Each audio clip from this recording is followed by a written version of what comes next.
everybody to the polls with and then register people to vote. Yeah, I'm watching all of them. I'm actually enjoying both sides.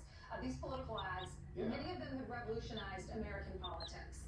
They can change the course for one of these individuals, just like the debates can. I know you talked about that in your Fox Nation special. Here's a clip from that, and then we'll talk to you on the other side of it. It was in 1963 that I went to Washington and met President Kennedy. And I remember just thinking what an incredible country this was. That somebody like me, had no money or anything, would be given the opportunity to meet the president. Michael Flynn showing that moment where he shakes Kennedy's hand. He was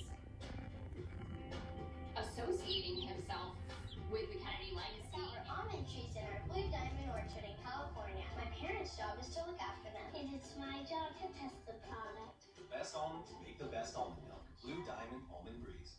House Minority Whip, Louisiana Congressman Steve Scalise. Congressman, each hurricane brings its own challenges. What's your greatest worry with this one? Well, first, good morning. Good to be with you. And, my prayers are with the people of Southwest Louisiana, especially when you look at Lake Charles, the fact that they're still recovering from Hurricane Laura. And then here you go again.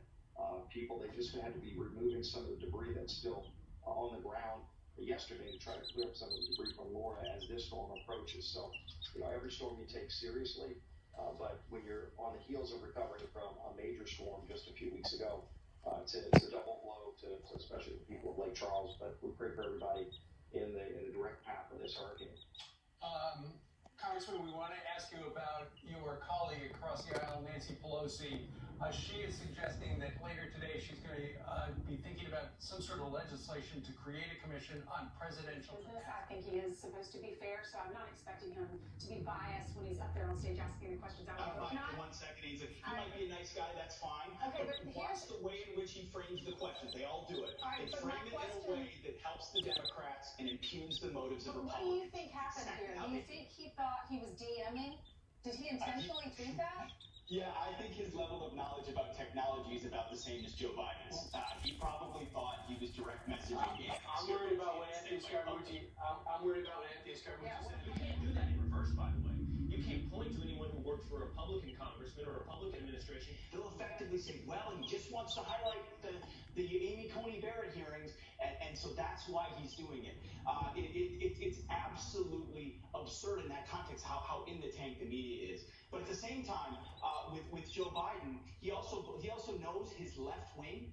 His left wing wants this. They believe it's necessary. If you want to radically change America, you add justices to the court to prevent what Donald Trump has done. And so he knows, listen, the polls say that the president's behind. That's what they say, okay? I don't buy a lot of them, but that's what they say. Those are registered voters. If Joe Biden ticks off his base, the hardcore leftists, they may say they're going to vote for Biden, but they may not come out. And that's the gambit he's making. I can't lose the radical left, so I won't answer this question because, of course, I'll pack the court if I can. All right, let's talk about what else is happening. The debate on Thursday is supposed to be moderated by Steve Scalise. People that know him say he's a very honest, fair guy. However, his resume must bother the president because he broke into Washington.